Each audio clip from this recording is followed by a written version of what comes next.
Hello everyone, and welcome to another very special episode of Spectrum Drama, where we take a look at the hottest posts on Spectrum for the week and give our opinions on them. So, very special this week indeed, because we are joined by the infamous DG360 of YouTube fame. How you doing, my friend? Good. That's a very good adjective for me. Infamous is a very good adjective. Glad to be here. Good stuff. So a lot of people will know who you are, but for anyone who maybe isn't familiar with you, what you all about? What's your channel all about on YouTube? Have fun, dude. Like I really like just hanging out and chilling with everybody that comes to the community. I do focus on Star Citizen. So primarily it's just because I'm so passionate about the project and have a history with Chris Roberts, and I just decided back in 2015 to really focus a lot on Star Citizen. It really wasn't even planned. It's just something, I became involved because I thought, hey, here's a project where the gamers are actually backing it, and it's somewhat successful it's very successful in the amount of revenue it's bringing in because of the gamers want it. Yeah. So I thought, I should just start covering this. I was a bit involved in Elite Dangerous before, still play from time to time. I just think that Frontier and David Braben kind of ruined it. But still very passionate about the whole science, sci-fi, space genre of gaming, and I said, why not? I just focus a lot on Star Citizen, and kind of blew up that way. So I said, I'll keep doing it. but I do other games, and I've have a history with gaming, so I think gaming's pretty cool to take experiences from games and then take what you learn from the game, put it into your real world, and then vice versa. So pretty much what the whole channel's about. Sounds good to me. And do you do some live streaming as well? Yeah, I've been live streaming off and on. No set schedule. I think I'd be a hell of a lot more successful if I was like, I'm gonna stream Tuesdays at 8 and Thursdays but my life does not work that way. I have two kids, and it's just me and the kids, and so I'd love to set a schedule, but maybe one day if it pays the bills, then for sure. But right now it's just not something I could put in stone yet. Yeah, maybe one day we'll actually stick to our schedule. Yeah. We never seem to do that either. No, we got quite religious at it for a small amount of time, but life always finds a way, but unfortunately it's the wrong way. Right. So there you go. Okay, so there you have it. That is DG360. So if you haven't already, go and check out his channel, subscribe, all that good stuff, and let's get started.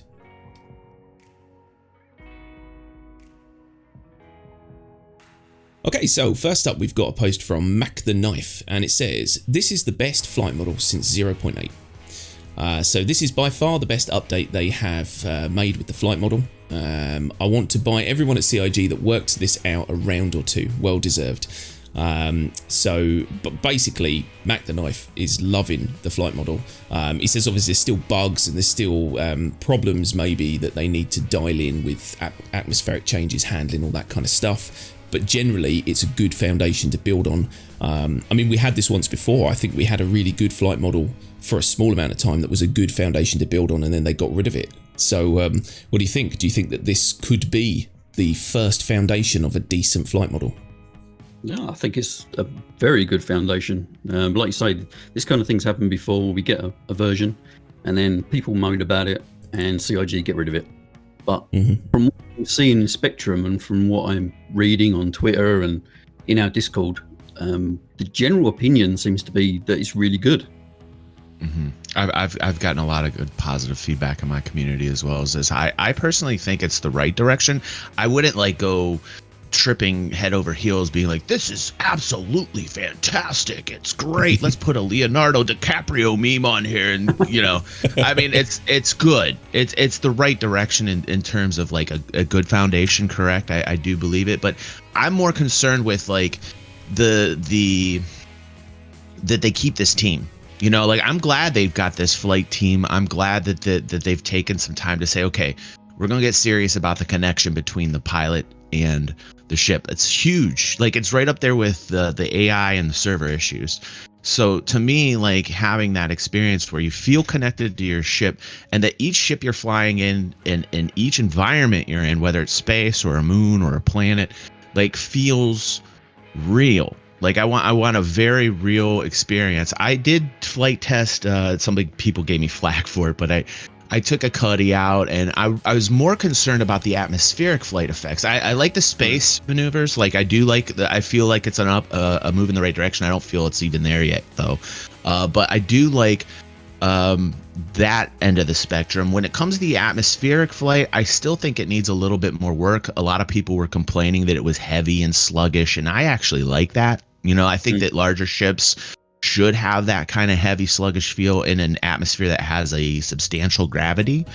And then the other issue my community was bringing up, and I understand it, is the spleens. You know, when you're coming down for the landing, some people are really against that in my community, and I can see why. But I think as server issues and cap server, you know, the amount of people on the servers increase, you know, God willing, crossing our fingers, but like as the PU becomes more populated and you're getting more people coming down in very populated areas, I can see where those spleens will be useful. But right now I understand the complaint. It's like, you know, we're not too happy about it in its current format.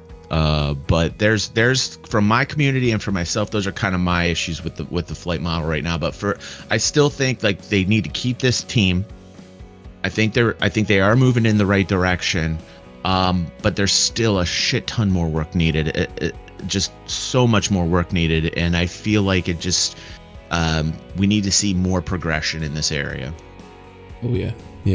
I think you hit the nail on the head with, and it's something that we spoke about at length when the new flight model, the old flight model, which they binned, came out, which was that feeling, the different feel that you get from each ship. Because the biggest problem I find with any flight model in Star Citizen is that it doesn't matter what ship you get into generally, apart from the really big ones where you feel it may be getting out of atmosphere. They're all the same. They all fly exactly the same. You know, whether you're in a tiny ship or a huge ship, it's the same. And that's what they needed. They needed to really round that off so that when you got into, like you said, a Cutty, which again is one of my favorite ships, you know, it feels different, you know, to an Avenger. It feels different to like a Merlin, and it feels different to a Constellation. You know, they should all be vastly different in the way they fly. And I hope they move towards that. Yeah, but call me nitpicky, but even to the manufacturer themselves, you know, like even like having a slightly similar feel from manufacturer to manufacturer, like a MISC ship versus a Drake ship, or a Drake ship versus, you know, an Origin. You know what I mean? Like there should also be like that kind of familiarity amongst brand as well, I think. And that's really hardcore view, but I do believe that. Yeah, 100%. Each ship's using different components. You've got MISC ships, which are supposedly using Xi'an tech, but unless they kind of put those aspects into the ships and the flight model for us to feel it, there's really no difference to it. No. Right, and I love that design quality about MISC, is they're taking the Xi'an elements of design and kind of putting it into a human-based manufacturing format. You know, I do like that about MISC. You know, we have a lot of MISC fans. I'm a big Drake fan myself. I'm a massive Kruger fan, but there's just one ship. Please, give me another We Kruger. need more for Kruger. Give him more Kruger. Kind of going off topic slightly. Yes, I do that. But the more to do with the kind of the HUD and the I can't remember what they called it now. Because they've changed the way that you lock onto targets and how you can actually see targets. I've seen quite a few people putting that down. Not, you know, the flight model's a good base, but the new changes that they've done to the actual combat experience, not so much. I wonder what your kind of take on that was, DG. Well, I do like the overall appearance of the new HUD. Like, I like the way they laid out the new HUD. I do like the design of the new HUD. I do like the fact that they brought pin targeting back. I think that's going to be super useful for turret gunners, and I think it's going to be great for larger ships. I still think there needs to be work done testing it myself. It still needs to be a little bit more simplistic. I think that the best elements of design are when you just take it to its most simple format, and it's close to being there. It's because of the way they've designed the new HUD. I think it's going to be easier for people just starting. So they kind of made it a little bit more easy mode, which is not what I'm looking for more easy mode from the targeting aspect of design, and I'm looking for more hardcore extreme difficulty mode from the flying end of the spectrum. So a lot of people might disagree with me there, going back to the flight model, but I think that the more realism that there is with flight, the better it's going to be for the core base of the citizenry. And that's just my personal opinion. Some people want kind of a watered down easy mode where everything's fine. I personally think that the game will be much more successful if we had a flight model that gave us something where there was a learning curve. And but the targeting end of the spectrum, I like it. I think that they've done a better job this round than in prior patches, and bringing pin back is a bonus for me. Oh yeah, now the whole pinning targets thing is kind of mandatory, because you can only kind of see what's in front of you. So you essentially have to pin every target that you come across, so you can keep track of who's where. And you can't target it. You can't target behind you anymore, and that's kind of stirred up a controversy. But I'm not quite sure I'm that opposed to that. It's like, hey, like it should be in your HUD. Like what? It depends. Like, say you're an engineer, say you're somebody in a larger ship, and or you're a co-pilot, and you want to target or pin somebody from behind you. You should maybe have that ability. I don't know. That's a discussion to be had. I'm not quite sure what you guys think about that. I kind of think that you should, with a game this far that's set this far into the future, you would have thought that it would have been able to target something that's behind you. I mean, you can, I think, with like sensors, having sensors. It's like, hey, there's a ship behind us. you can only you can target someone who's attacking you. So essentially, if someone is behind you attacking you, you can just lock them straight away. Right. But, and with your turrets, you'd be able to, like facing them, you'd be able to. So, with a larger ship, there would be that level of communication. Yeah, maybe it's putting more reliance on turrets. On turrets. Maybe that's why they've done it. Perhaps. It'd be nice to see some actual interaction, between the pilot and their gunners, and people calling out targets, painting targets, that the actual pilot can't see. Maybe that is their goal. So interesting. It might encourage. That's something maybe we didn't even think about till now talking about it. I know I didn't. But like having like multi-crew situations, like maybe they're encouraging like more people to fly together. This what this whole event is about that they're having right now with the what is it called, the Foundation Festival. Is they're trying to encourage more people to play with one another, because they realize, hey, there's a lot of people out there that just play solo. And like, it is a much better experience playing with other people, even if you're shy, even if you're like really like stuck in your basement and you don't want to deal with anybody. Maybe it's a good thing to play with other people, and they're kind of trying to encourage it. So that could be like what they're doing with the game design here with targeting, is like saying, okay, like, you want to target people behind you, then have somebody in the belly turret and turn around and boom, there you go. Now you got the target because he's facing the target. The only downside I can see to that is the fact that this is still so much buggier in a group, to the point where a lot of people actually they don't even try. You should, if you've ever seen any of our streams, it becomes almost laughable how it's much comical. we can't do, because the game just says, there's 4 of you. That's a downside. I mean, yeah, I haven't tested 3.10 out with a multi-crew yet, so I'm not quite sure what is in store. But if you're saying that, then yeah, I mean that's the whole overall thing is like the experience, right? So I mean, like I'm always pushing that, like having good experiences with an alpha, you know, like because I'll say like you gotta have good experiences with the game, and then I get this loud volume is like it's still an alpha, DG. I'm like, come on guys, we've been saying it's still an alpha for how long? Like, you know what I mean, you know? Yeah. Cool. So next up we've got a post from Garrick, and it says, can we get a keybind for requesting to land, please? So this is pretty to the point and straightforward, but it'd be nice to be able to just press a key and request to land when in range of base or station instead of having to use the MFDs. So essentially what he's saying is that, you know, it's cumbersome to use the MFDs. Sometimes the MFDs don't even work. Sometimes you can't even open up your Mobi-Glass, you know, to actually, you know, be able to request a landing. So having a keybind kind of makes sense. So I mean, what do you think about that, DG? Do you think that having a key for that is necessary, or do you think that might just be a little too easy mode? I mean, sure. I mean, like if we want a keybind for landing, I would imagine that this is just kind of a moot point for me. When the MFDs become functional, it should be something that there should be like I mean, it's in your comms right now. You know, it's in your comms right now. If you go to it, you can press it. But yeah, I mean, the fact that it's glitchy and buggy right now makes it cumbersome.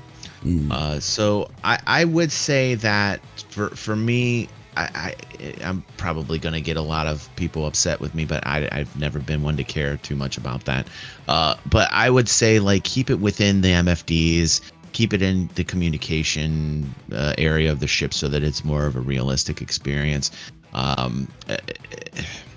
It's something that should be like in a comm center area in your MFD. Personally, if people want a hotkey bind it, it's not a huge issue for me. If they want it like that, fine. I you know, that's something I don't think is going to interfere with my experience. So, you know, I can see the necessity. I mean, I can see the need for people saying, hey, you know, this should be something that should happen right now. It's always the discussion between the right now and the then.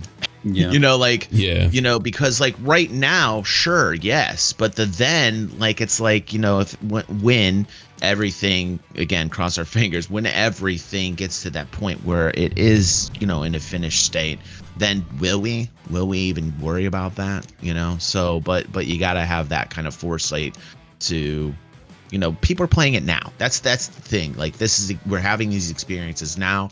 If it helps with the experience now, sure, put it in. And then, you know, down the road when things get fixed and the Mobi-Glass actually comes up when you push F1. Yeah, you know, that'd be nice. Yeah, right. I'm with you on all points there. I think that if we keep going down the line of, can we add this because everything's broken and we need this now? I think if you keep going down that rabbit hole, you end up with so many things like that. Like, I don't know, you could come up with 100 different issues with Star Citizen where it's buggy and something doesn't work properly. So let's add in another keybind. It'll just get crazy. I mean, there's enough keybinds in the game already. I can barely remember all of them as it is. Oh, well, it's just like, I hate saying this because I'm really so very passionate about this project, but sometimes I view Star Citizen as like somebody who's like a terminally ill patient laying in a hospital bed, right? And I'm looking at this person and I'm thinking like, okay, like what is the biggest issue? Like, where are the biggest problems right now? Like, do I want to focus on the scratch on the arm, or do I want to focus on the foot that's completely lopped off? You know what I mean? Like, yeah. What section needs the most attention right now? And, you know, something like this is like, you might be adding a Band-Aid on top of another Band-Aid on top of another Band-Aid, when in essence, you don't need any Band-Aids. You need like something in another section of, you know, like for me this year, yes, I mean, this is like little kind of stuff. It is important in a way because it will increase people's experiences, but we get into that now and then discussion. But also it's like, what is going to be the best thing for this game then? You know, like, I mean, like, that's kind of like the mindset I want people to kind of gear themselves for, is like, what really needs to happen. And this year, the biggest 3 issues for me are server issues, AI, and the flight experience. And they focused a lot on the flight experience. I'm worried about servers. Like, I'm really worried. Like, performance of servers in 30Ks, I know I'm getting a little bit off topic, but that's huge for me right now. And AI as well. And it always seems to me like when you log in, especially whether it's PU or PTU, well, more so PTU, I've been involved in about a dozen or so of these PTU experiences. When I get into the initial PTU, very fresh, AI is perfect. Like, AI is walking around. I'm like, hey, what's up? You know, like, they're looking at you. They're doing what they're supposed to do. They're, you know, I think they're no NPCs. AIs are standing in chairs. It's like, oh God, like, this is great. And then, you know, as it runs, as it goes a day, 2 day, 3 day out, they just start janking the hell out. So AI is a real big one for me as well. You know, these keybind, like this thing with the key binding and stuff is really not, it's like periphery stuff for me, you know? Yeah, I agree. I think you kind of, you both hit the nail on the head as well, is that it's one of those things where, like you were saying, Kryko, that there's a million problems and we can fix them all with these little quick fixes, but the problem you're going to end up with is a different game, because they've got an idea of what they want, which is for people to actively interact with their world. And if we keep adding all of these easy quick fixes to problems that exist now, when we get to the end result of this game, you're basically just going to be you won't even have to look up at your screen. You just go, I'll hit F, I'll hit G, I'll hit 6, I'll hit F9, and away you go. You're in a different, you know, solar system or something. It's too easy mode, and I think that I agree with Garrett that it's frustrating when things don't work. But you don't want to create a game further down the line which is basically just just tap a few keys and away you go, because it's, you know, this you lose that kind of sim aspect of it, I think. Okay, so next up we've got a post from Deuce, or Rabbit C. After years of being a backer, Deuce has finally played Star Citizen for the first time. So he says, hi there. Which is the best way to start anything. Chris and all the hardworking people at CI.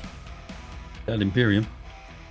Yeah, you never hear it called that anymore. I was thinking, is that dot supposed to be like a G? There's still a CI group out there. Yeah, and then there's the SIG group, right. They're still out there kicking.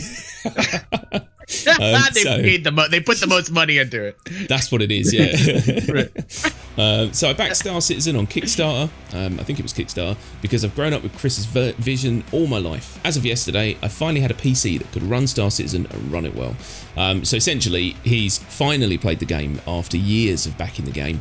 His family have been laughing at him as he crashed his ship and all sorts of, you know, that new experience you get when you first jump into this game, and, you know, it's an overwhelming, I want to say a mess, because it's not a mess, but it feels like an overwhelming mess at first because there's so much you have to focus on. And it's such a nice thing to hear that there's someone out there who gets their first experience. I mean, maybe not necessarily the best first experience with a brand new flight model. I'm not sure if this was before that. Was this the PU? Yeah, he doesn't specify, so it could be 3.9. Probably 3.9. So you got a little floaty experience, which is nice. But it's nice, it's nice to hear that there's, you know, someone out there who has just come to the game and realizing just how much potential it has. Makes me smile. Yeah, it's actually nice to have a kind of positive post for once. It's quite rare that we get something like this. Yes, it is good to see some positivity for sure. And it's upvoted, which is always nice. You normally only get negative stuff upvoted. Yeah, right. I always wonder though because these are like the unicorns of Spectrum posts, man. Yeah. Like you rarely see this. Like, you know, Spectrum is just as bad as Reddit. It's just like a wasteland. We've been talking about this in our community, and I was thinking about doing a video on it, but I think so many people would just steer away when they saw Spectrum as a title. You know, that I was like, maybe I'll just save it for a rainy day. You know, but it is nice to see some positivity out here. I love the part where he says, all three of us. Oh, oh, and I knew that the sights and the sound of Lord. Like, and he's talking about his wife and daughter. I almost like really want to be a fly on the wall. Like his wife's probably like, Deuce, did you take out the trash? Yeah. You know, like, come here and look at this experience, honey. And his daughter's like 9. He's like grabbing his daughter, putting him in. Come on, look at this. You know, and the daughter's like, Dad, I want to play over here with my Dora Explorer doll. You know, so like. But the fidelity. Yeah, but look at the fidelity, honey. Okay. Did you take out the trash? Yes, honey, yes. Yeah, that's the real Star Citizen experience. Whilst you're trying to play, Right, the world is happening around you. Right. Oh man. Yeah. It does And then make he's me like, laugh. okay, now I'm going to write my paragraph on Spectre. But thank God for this guy, because really, like, it is nice to see. It is nice to see like a positive. And you know, in the grand scheme of things, the people that understand this the most are really people that have been involved either in gaming for decades, or people that are familiar with the development process of gaming and understand that like this is a limitless experience. Like the reason why it's so successful, I say this a lot, is that people want a game that has that of course there's going to be limits. I mean, like, let's not be naive about this. Yeah. But like Yeah. people want a limitless experience, and for the most part right now I'm seeing some progress. It's not like heaps of progress, but it's moving in the right direction. And to, you know, like, you remember we would like when Planetfall came around and we could actually go and land on planets and moons, and it was like, you know, like a lot of us have forgotten that kind of vibe from years back. But you know, like 3.8 was so nice to see like the cave system and to go down in these caves and to like have these FPS or FPM experience, first person mining experience. Yeah. You know, like, so there are like things that are happening that are moving in the right direction that are going to give us a limitless experience. But this is why it's so damn successful. This is why some project's so successful, is because, you know, the scope of it's amazing. Oh yeah. Yeah, and I mean that's the thing as well. I mean, we're barely scratching the surface of what they want, you know, and that makes you awe and ooh, you know, just thinking about Right. what you know the possibilities are for this game. And what I love as well is, and this is a big shout out to Spectrum, because it's very rare. Like we said, this is the unicorn of posts. Because if you actually scroll through, there's a couple of the comments which are a bit douchey, and that's always going to happen. But Gotta have those. Yeah, you've got to. And the majority of these comments are people just saying, "I like that. That's nice." And you think, good. Let's all just agree this is a nice post, and let's not flame a man for having fun. Yeah, bookmark it. Yeah, exactly. I bookmarked it just to come back to this for, you know, to feel good. Yeah, if ever you need a pick me up, you just come back and read this post. I mean, it helps as well that he's got like is that Stitch? That's his picture, isn't it? Yeah. Stitch. Yeah. He's got Stitch, yeah. Even that makes me smile. So, you know, Deuce, I commend you, my friend, on making us smile today. Cool. So last up, we've got a post from Shintiles. I don't know. Shintles? Shintles. If you say it in a Cockney accent, it's all right. Oh, my shintles. They're playing up.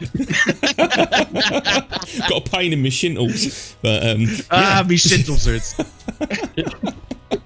yeah, so Shintles says Spaceship XXX, which sounds like some terrible movie from the 90s, is awful in atmosphere with the new flight model, Riot. So essentially what this post is about is that there's so many people moaning that anything bigger than a fighter is crap in atmosphere.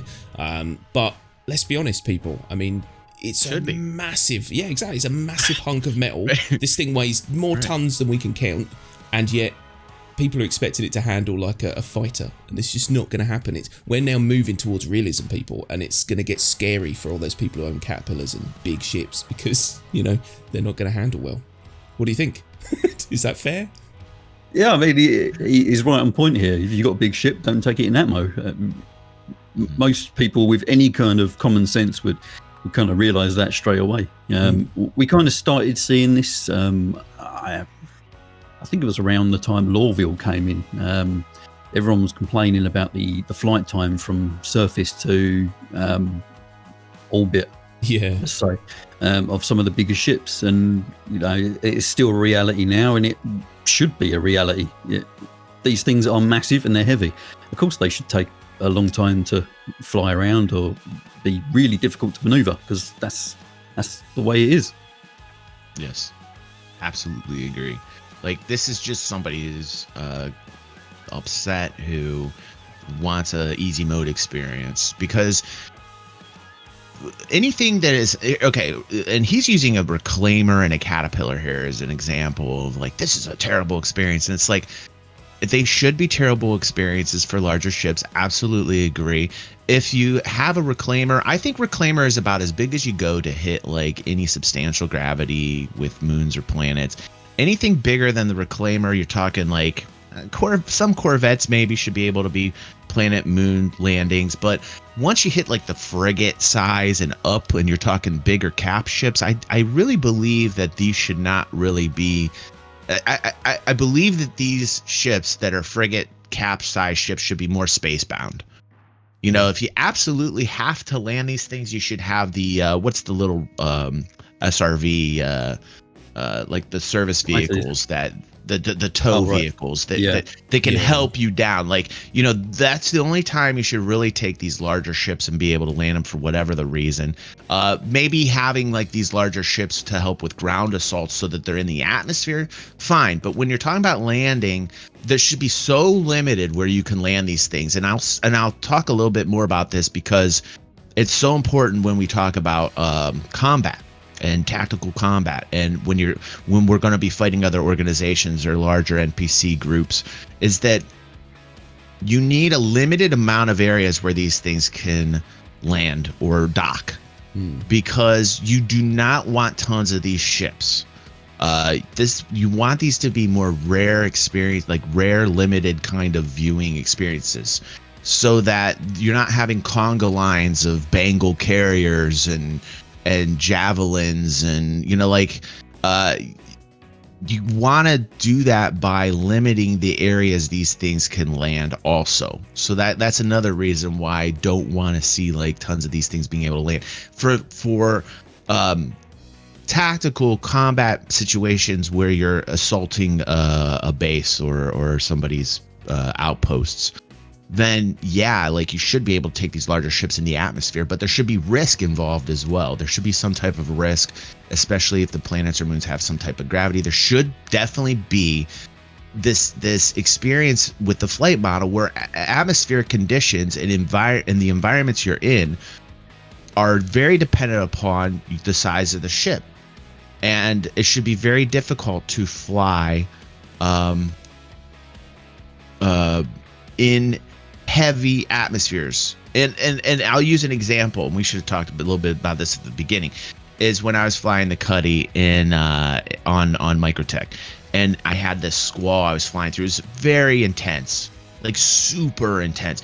The wind was just the snow was just like, you know, like, and I'm flying a medium-sized fighter through it, and some of the comments I got was like, well, of course, DG, you're not gonna feel anything. Look at the Cuddy, it's got huge massive thrusters. You're stupid to think that this ship's gonna be bouncing around and having issues. I'm like, dude, are you A, the Cuddy doesn't have like any type of wing structure. B, I don't have like a lot of momentum forward. I'm not really like, you know, I'm just kind of going at a very slow speed. So speed's a variable. I should be bouncing, and then I was like, I should be bouncing around. I should be having an experience where like the ship is bouncing around. Now, of course, we're just in like the initial stages of the flight changes. So I keep that in mind. But like, I want the damn ship to be like, you know, like I am in a snowstorm.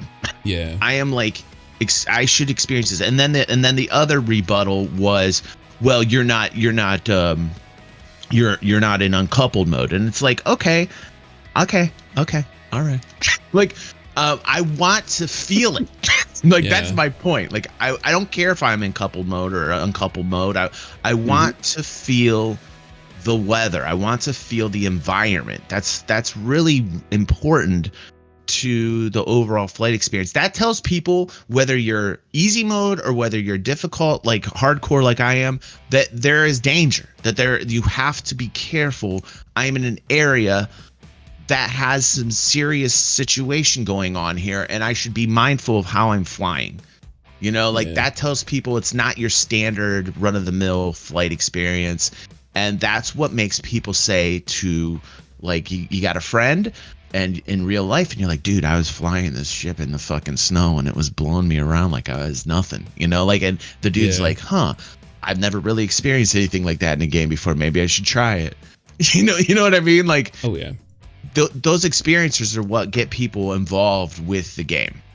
It's not like, hey, I just flew through the snowstorm with nothing wrong. Like, you know, like that's the most boring vanilla thing I've ever heard in my life. You know, nobody's going to talk about that. You know what people are going to talk about? Like, oh shit, I flew into like a really heavy saturated area of clouds in a storm and like I just went down. Like my ship just went, and I like flew into the side of a mountain. And like that experience gets somebody's attention and goes, oh, that sounds cool. Not like, yeah, man, I was in this like hurricane and I just glided right through. Like, like what? Like, well, that sounds amazing. I can't wait to play that. Yeah, easy mode. That's the thing, right, though. Right. You hit the nail on the head there again, and I think this is going to be the theme actually of this week is the feel, because that's the important thing when you fly anything. Is, you know, if you've talked to any pilot who flies an actual plane, most of what they know that's going on around them, they've got instruments, but they feel it in the stick. When they're holding their controls, they can feel. So if they're having a problem with a wing, they'll know about it through the actual feel of the ship.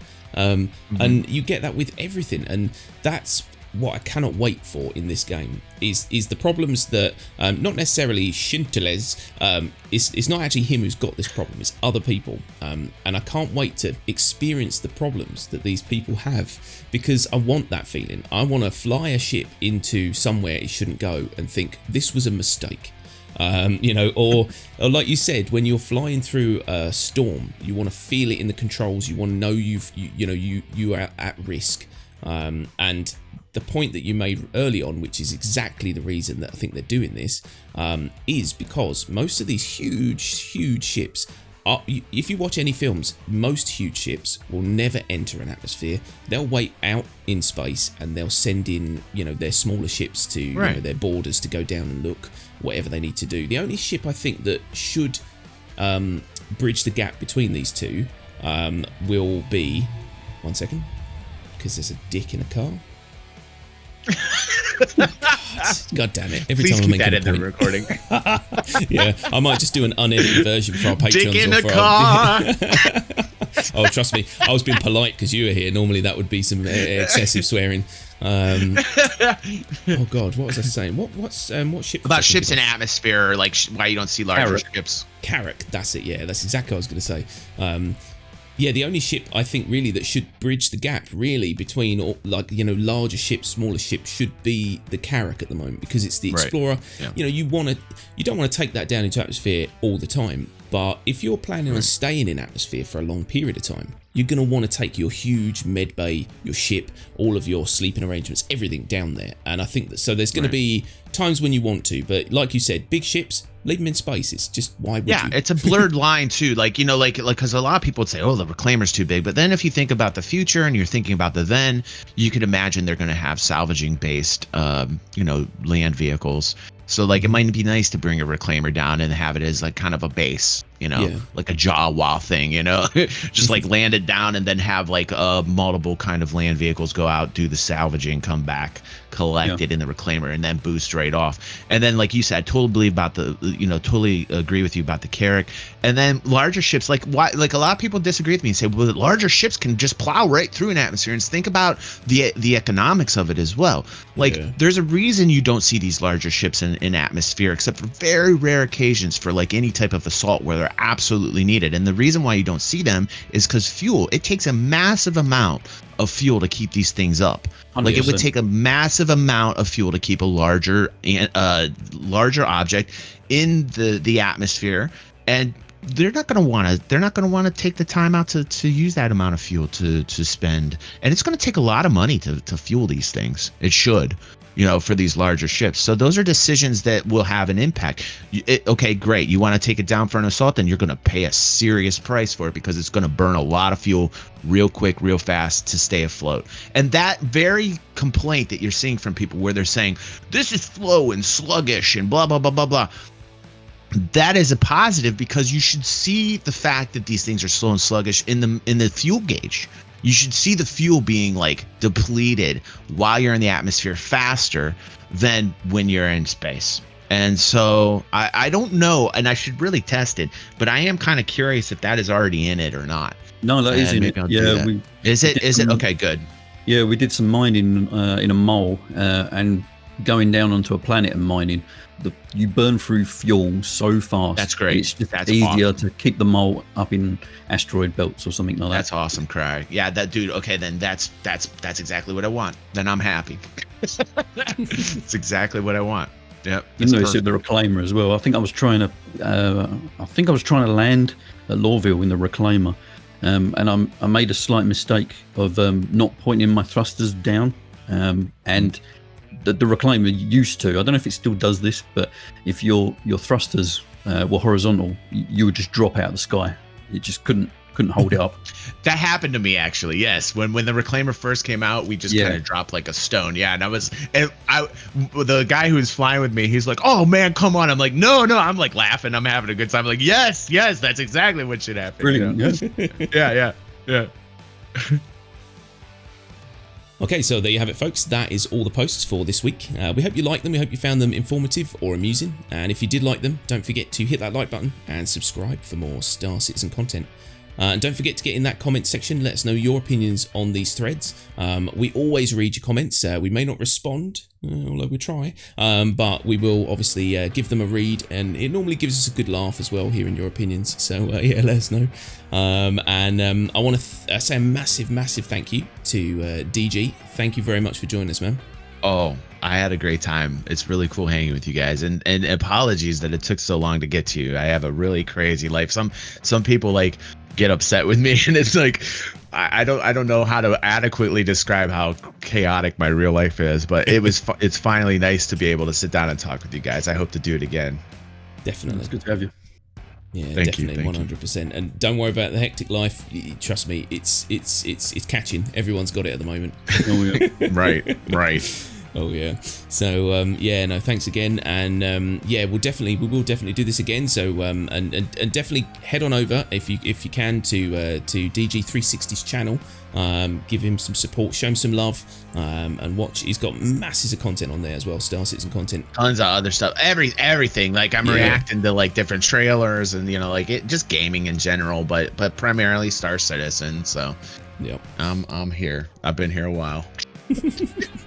And hopefully he's not going anywhere. So yeah, there we go. So yeah, so that's it. So thanks everyone very much for watching. Don't forget to check out our stream on Thursday. So fingers crossed we will be in some Star Citizen action one way or the other. At the moment, the reason that I haven't really given many opinions necessarily on the actual flight model is because my PTU is broken, and I've been unable to actually download the new PTU, which is very frustrating, but we'll get it fixed by Thursday, fingers crossed, and we'll be streaming. So check that out. And yeah, thanks everyone again, and we'll see you next week. Bye-bye. Bye. Bye, everyone.